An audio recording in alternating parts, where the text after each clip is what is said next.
자, 이번 시간에는 248페이지에 있는 사례 연습을 통해서 세금계산서 입력과 합계표 마감하는 그러한 절차들을 보여드리도록 하겠습니다. 자, 248페이지, 49페이지에 걸쳐서 매출 세금계산서와 매입 세금계산서 내역들을 제시를 하고 있습니다. 좀 양이 많죠. 근데 이제 엑셀로 업로드하는 그런 내용이기 때문에 기존에 우리가 실무적으로 스크래핑하는 거와 동일하게 보시면 되겠다. 엑셀 업로드한 결과가 홈택스에서 스크래핑을 해서 나타난 그 결과와 동일하다.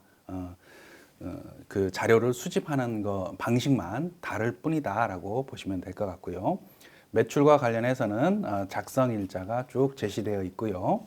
그 다음에 품목들이 있네요. 품목을 통해서 이 회사는 세무사랑이라는 회사는 상품 매출도 있고 제품 매출도 있고 이거는 이제 실제 거래처들한테 물어봐야 되겠죠. 그죠? 동일한 거래처라고 하더라도 상품을 판매한 게 있을 거고 제품을 판매한 게 있을 거다. 이런 전제로 보면 거래처한테 물어보고 상품 매출이 어떤 것들이냐 혹은 제품 매출이 어떤 거냐 이렇게 파악을 해야 됩니다. 그 다음에 뭐 주석을 보니까 1번은 세액이 없는 거네요. 그죠? 공급가액만 있다 이런 얘기는 영세율 세금계산서인 거죠. 그죠? 그래서 설명을 보니까 영세율 세금계산서다라는 게 주어져 있습니다. 그 다음에 두 번째 주석 같은 경우는 발급일자가 4월 15일이네요. 이거는 작성일자를 보니까 3월 말일자인데, 그죠? 주 경기에 2,870만 원 정도의 매출을 끊었습니다. 그죠? 근데 4월 10일까지 발급을 했어야 되는데 발급일자가 4월 15일이다. 그러면 지연 발급 가산세계 대상이 해당이 된다 이런 얘기입니다. 그죠? 그리고 영세율 세금계산서는 이제 그 구매 확인서나 내국 신용장에 의한 공급을 전제로 해서 나타난 거기 때문에 원칙적으로 따지면 내국 신용장, 구매 확인서, 전자발급 명세서를 작성을 하긴 해야 됩니다. 그건 나중에 다른 예제로 다룬다 이런 거를 이야기를 하고 있습니다. 자, 그 다음에 매입 249페이지에 보면 매입 계산서도 쭉 열거가 돼 있네요. 그죠? 보니까 주석상 첫 번째 별표를 보면 커머스에 100만 원짜리 세금 계산서를 받았죠. 커머스에서 품목을 보니까 나눔 세트고요. 보통 쭉 품목들을 보니까 원재료, 그 다음에 상품 구입한 것들도 있네요. 우리는 상품을 구입해서 파는 도매업도 같이 하고 있으니까 그런 내용들이 있을 수가 있네요. 그래서 실제로는 이 품목들을 보면 회사 고유의 회사가 다루는 그러한 품목들로 뭐 영어가 되어 있든지 우리가 알 수 없는 그런 항목들이 기재가 많이 되어 있을 겁니다. 그렇기 때문에 기본적으로 거래처에서 좀 그런 구분들은 해줘야 된다라고 이야기를 해야 됩니다. 뭐 제조업만 한다든지 혹은 뭐 도매업만 하는 그런 회사들 같은 경우는 그 일괄적으로 우리가 상품이든 원재료든 그 한쪽으로 몰아서 계정을 정리를 할 수가 있을 건데 기본적으로는 뭐예요? 특히 매입 부분에 대해서는 상품이나 원재료나 뭐 이런 것들만 있는 게 아니라 기타 지출 내역들이 있을 거 아니에요, 그죠? 이 249페이지에 나와 있는 내용들처럼, 그죠? 그래서 다양한 품목들이 있을 겁니다. 첫 번째 나눔 세트니까 이거는 내용을 분석을 해보니 거래처에 대한 명절 선물이다. 이거는 거래 징수를 10% 당해서 10%인 10만 원을 거래 징수를 당했지만 매입세 공제 못 해주겠다. 왜? 접대비, 기업 업무 추진비 성격이기 때문에 매입세 불공제해라라는 취지로 보시면 될 거다. 그 다음에 두 번째 별표 보면 개별 화물에 30만 원짜리 매입 세금 계산서가 있네요. 운반비의 성격입니다. 운반비인데 상품 배송 관련 운반비다. 상품 구입하는 과정에서 들어간 운반비다. 상품 원가로 처리해봐라. 뭐 이런 취지로 읽히면 되겠습니다. 그 다음에 인천세관 3월 7일자 세금계산서를 보면 인천세관이 있네요. 그죠? 3천만 원짜리 원재료 수입하면서 수입 세금계산서가 되겠다. 이런 거를 파악을 할 수 있어야 된다라는 얘기입니다. 그죠? 수입 세금계산서와 관련해서는 뭘만 입력을 해라. 부가가치세만 입력을 해라. 그죠? 공급가액은 이게 수입 원가가 원가하고 공급가액하고 차이가 있기 때문에 그렇습니다. 세관장이 거래징수하는 과표는 실제 우리가 수입하는 수입 원가하고는 다를 수 있기 때문에 부가가치세액만 회계 처리를 해라. 이렇게 이해를 하시면 되겠습니다.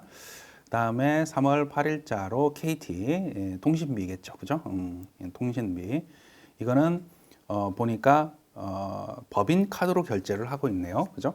법인 카드로 계좌이체를 하지 않고 법인 카드로 통신비를 결제를 하는 그런 상황이니까 이거는 법인 카드로서 신용카드 지출 내역들을 조회해서 업로드를 한다라고 하면 이 신용카드 통신요금에 대한 부분은 제외하고 업로드를 해야 되겠죠. 그죠? 이중으로 매입세 공제를 받을 수가 있으니까. 우리 통신비나 뭐 이런 것들, 전화요금 뭐 이런 부분들에 대해서 법인 카드 결제하는 회사들이 많이 있습니다. 그런 것들 체크를 좀 해 놓으셔야 됩니다. 이중으로 매입세 공제 받지 않으려면. 그죠? 그 다음에 3월 10일자로 운송료가 있는데 이 운송료는 원재료 수입과 관련된 운송료다. 원재료의 취득 부대 비용으로 취급을 해보자라는 취지로 읽힙니다. 그다음에 뭐 기장료 있고 임차료도 있고요. 그죠? 3월 30일자로. 그다음에 3월 31일자로 5번을 보면 백두에 2,480만 원짜리. 이거는 주석사항을 보니까 발급일자가 4월 15일이네요. 이것도 지연 수치 가산세가 되겠습니다. 그죠? 여기에 있는 세금계산서는 기본적으로 전자세금계산서다라는 걸 전제로 하고 풀이를 하면 좋을 것 같습니다. 자, 이렇듯이 이게 전자세금계산서 목록들인 거죠. 세금계산서 목록. 이거를 어떻게 업로드를 하느냐. 우리가 앞서서 이야기를 했지만 회계에 기타 매입, 매출, 전송 이쪽에서 우리가 엑셀로 업로드를 할 수가 있다 이런 얘기입니다. 그죠? 그래서 매출 자료를 올리기 해서 매출 세금 계산서를 조회를 하는 겁니다. 그죠? 이거를 열기를 하면 이런 식으로 업로드가 되고 있다. 그래서 지금 보면 이 자체가 품목이 상품, 제품 뭐 이렇게 나눠져 있고요. 잘 들어가 있습니다. 그죠? 그러면 기본 분계가 어떻게 설정이 되어 있냐 보니까 제품 매출로 설정이 되어 있네요. 그죠? 우리 회사는 제품 매출이 규모가 더 크니까 환경 등록에 그 기본 매출 계정을 제품 매출로 바꿔놓은 그런 상황이다 라고 이해를 하시면 되겠습니다. 그 다음에 매입은 원재료로 해놓고 있고요. 확인 누르고 그 다음에 전표 처리를 해야 되겠죠. 그죠? 이 기타 매입 매출 전표 전송 탭에서 그 매입 매출 전표로 보내야지 된다라는 얘기입니다. 그죠? 얘를 누르면 매입 매출 전표로 전송이 이루어집니다. 이 지금까지의 과정이 뭐예요? 홈택스에서 스크래핑한 그 결과다라고 보시면 되겠어요. 즉 국세청 전자세금계산서 이쪽에서 세금계산서들을 쭉 불러오는 그런 과정하고 동일하다 이렇게 보시면 되겠어요. 단지 이제 이 엑셀로 업로드를 하는 과정에서 우리가 엑셀 서식에 맞게끔 좀 소팅을 해야 될 필요가 있기는 합니다. 그죠? 아까처럼 엑셀로 업로드를 하기 위해서는 이 작업이 선행이 돼야 됩니다. 그래서 매출 세금 계산서 이 엑셀 서식인 거예요. 여기에다가 이런 작업들을 선행 작업을 해놓고, 그죠? 그리고 나서 업로드를 할 수 있는 그러한 내용이다 이렇게 보시면 되겠어요. 그리고 이 기타 메인 매출 전표 이쪽에서 분계 설정도 하고 뭐 매입 같은 경우 좀 이따 보여드리겠지만 뭐 임차료로 분계를 할 수도 있고 혹은 메인 매출 전표에 전체 다 업로드를 해놓고 그 메인 매출 전표에서 수정을 할 수도 있고 그렇습니다. 그 다음에 그러면 이제 메인 매출 전표에 들어왔는지 한번 확인을 해보겠습니다. 03 들어왔네요, 그죠? 메인 매출 전표에 이렇게 들어와 있습니다. 쭉 보시면서 특이한 것들이 있는지 영세율 세금계산서로 왔죠, 그죠? 이 영세율 세금계산서는 내국신용장이나 구매확인서에 의해서 공급하는 재화다. 이 영세율 구분을 해놔야지 기본적으로 영세율 매출 명세서까지 끌어와진다라는 얘기입니다. 그죠? 서류 번호 여기서는 생략하라고 되어 있죠. 근데 뭐 이렇게 했다라고 하면 이제 이 영세율 세금계산서에 대한 부속 그 수출에 대한 부속 명세서인 내국신용장 구매확인서 발급 명세서에 끌어와진다 이렇게 이해를 하시면 되겠습니다. 그 다음에 3월 주 경기에 대한 그 가산세의 문제가 발생을 하네요. 그죠? 그러면 주 경기 3월 31일자 이거에 지금 발급 일자가 4월 15일이니까 가산세의 문제가 발생을 하는 거잖아요. 그죠? 우리가 간편 집계에서 가산세 입력을 할 수가 있었습니다. 그죠? 가산세 입력하면 이게 지연 발급이 되겠네요. 그죠? 3번 선택을 하면 가산세가 계산이 됩니다. 그래서 적용 키를 누르면 이 전표에 대해서 가산세가 붙어 있는 겁니다라는 게 표시가 되는 그런 과정을 이야기를 해줄 수 있습니다. 자, 그 다음에 이제 매입과 관련해서도 매입 자료 올리기 기타 이쪽에서 그죠? 기타 전표 입력에서 기타 매입 매출 전표 전송을 활용을 해서 매입 자료를 한번 올려보겠습니다. 기왕에 이 매입 자료에 대해서도 소팅을 해 놓은 거죠, 그죠? 사전 작업이 있어야 됩니다. 이 매입 세금 계산서 업로드 서식을 여기 보면은 엑셀 서식 내려받기 있죠. 이 서식을 받아서 이 서식에 맞게끔 그 세금 계산서들을 소팅을 해놔야 된다 이런 얘기입니다. 그런 작업이 필요하기는 합니다. 만약에 이제 홈택스에서 스크래핑을 한다 그러면 그런 작업들이 필요 없는 거죠. 그러니까 실무적으로는 다 홈택스에서 소팅을 끌어온다, 스크래핑을 한다 이렇게 보시면 되겠습니다. 이렇게 끌어올 거고 확인을 누르면 이렇게 이런 것들을 다 메인 매출 전표에 입력을 하겠습니다라고 이야기를 합니다. 그죠? 자, 이런 자료들을 어떻게 처리를 하느냐. 분계 설정 위에 전표 처리, 분계 설정 이런 탭들이 있죠.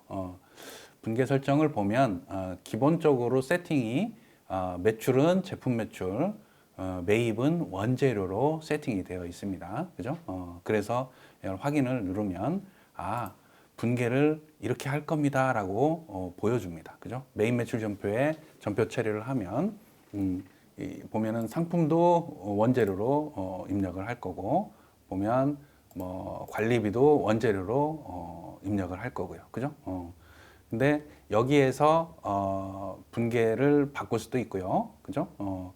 이렇게 원재료로 일괄해서 매입 매출 전표로 보내놓고 매입 매출 전표에서 그 계정 과목을 바꿔도 됩니다. 그래서 뭐 그 주된 매입 내용이 뭐냐, 원재료가 많다 그러면 원재료로 일괄해서 분계 설정을 하고 전표 처리를 한 후에 매입 매출 전표에서 수정을 하는 게 좀 편하지 않을까, 저는 그렇게 생각을 합니다. 자, 이렇게 선택한 전표들을 매입 매출 전표에 보내게 됩니다. 그러면 매입 매출 전표에 매입 자료들이 들어오겠죠. 그죠? 이렇게 들어왔습니다. 그죠? 이렇게 왔고, 이거는 상품인데 원재료로 돼 있으니까 수정을 해야 되겠죠.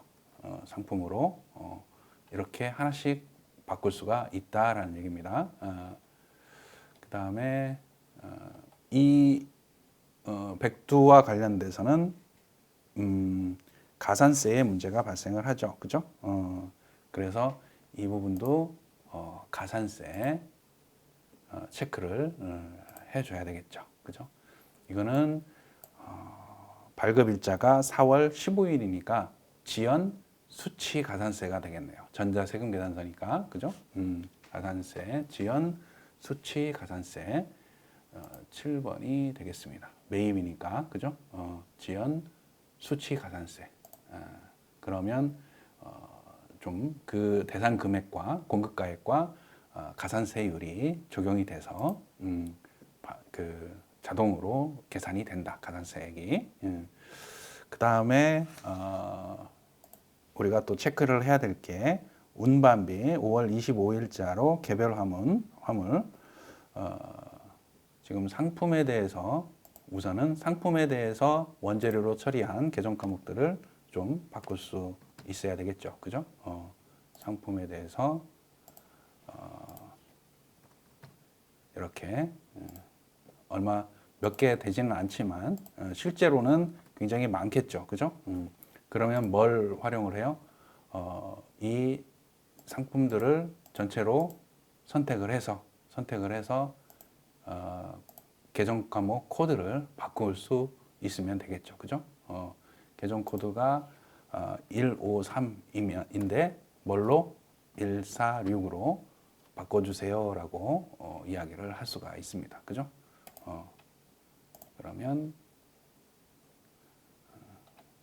코드 변환이 완료가 됐고요. 이것도 상품으로 바뀌어져 있습니다. 그죠? 아까는 여기까지 일일이 하나씩 바꿨잖아요. 그죠? 그 다음에 원재료, 이 관리비도 뭘로 바꿔요? 건물 관리비, 뭐 이런 식으로 바꿀 수가 있겠네요. 그죠? 그 다음에 이 수입한 거에 대해서, 수입 세금 계산서잖아요. 그죠? 그래서, 매출, 부가세 300만 원만큼만 회계 처리를 할 수가 있겠다.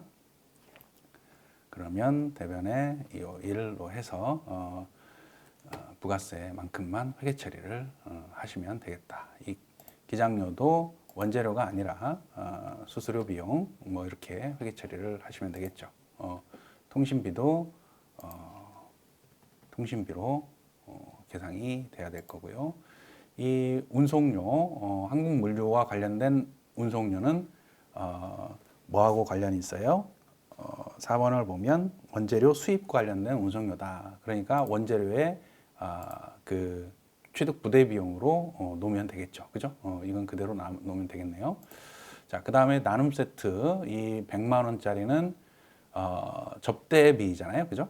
접대비인데 지금 과세 세금 계산서 매입분으로 51번으로 들어가 있잖아요. 그죠? 이런 것들을 이제 그 홈택스에서 일괄 스크래핑을 하더라도 이런 것들을 좀 체크를 해야 된단 말이에요. 실제로는 이거 그냥 업로드 했으니까 그냥 끝이야 이런 게 아니라, 그죠? 이거 뭘로 바꿔야 돼요? 불공으로 바꿔줘야 된단 말이죠. 54 불공으로 바꿔주면서 그 불공 사유가 뭐냐? 기업 업무 추진비, 접대비죠. 이렇게 바꿔주는 작업들이 필요하다는 얘기예요. 이렇게 바꾸니까 이게 바뀌어 있죠, 그죠? 그러면 8, 1, 3 접대비, 그 다음에 대변에 2, 5, 3 이렇게 회계 처리를 하시면 된다. 이 운반비는 뭐예요? 개별 화물에 대한 운반비는 상품과 관련된 운반비네요. 그죠? 이거는 원재료로가 아니라 상품의 취득 부대 비용으로 회계 처리를 하셔야지 된다. 회계 원칙상으로. 근데 실제 여러분들 그냥 운반비, 운송료 뭐 이런 것들 그냥 다 운반비로 그냥 처리하는 경우도 많죠. 원칙적으로는 취득 부대 비용으로 기입을 해야 된다라는 걸 다시 한번 이야기를 해드립니다. 그래서 그 253페이지에 메인 매출 전표에서 계정 과목 수정이나 변경 뭐 이런 것들을 작업을 하셔야 된다라는 거. 그러니까 업로드하고 그냥 끝나버리면 안 된다라는 얘기입니다. 그죠? 그래서 쭉 그 제시되어 있는 그러한 교재 내용들을 한번 참고를 하고 제가 유도한 그러한 방법대로 연습을 좀 하시면 도움이 되지 않을까 싶습니다. 이렇게 업로드를 하면 매출 세금 계산서, 매입 세금 계산서와 관련된 합계표가 집계가 되겠죠. 부가세 신고서상에 그런 내용들이 끌어와지면서, 그죠? 부가세 신고서상에 01, 03 이렇게 조회를 해보면 새로 저장을 이렇게 불러와진다라는 얘기입니다. 그죠? 공제받지 못할 매입세 이것도 이렇게 나옵니다. 그죠? 자, 그리고 세금계산서 합계표상에 그 내용들이 매출 매입 합계표상에 끌어와진다라는 얘기입니다. 그죠? 매출 세금계산서 합계표, 매입 세금계산서 합계표 마감을 하게 되면 이제 마감 합계도 이루어진다라는 얘기입니다. 자, 이렇게 해서 그 메인 매출 세금 계산서 부가세 그 업로드하는 엑셀로 업로드하는 방법을 좀 살펴봤습니다. 기타 전표에 기타 메인 매출 전표 전송해서 살펴봤고요. 잠깐 쉬었다가 홈택스에서 스크래핑하는 거 다시 보도록 하겠습니다.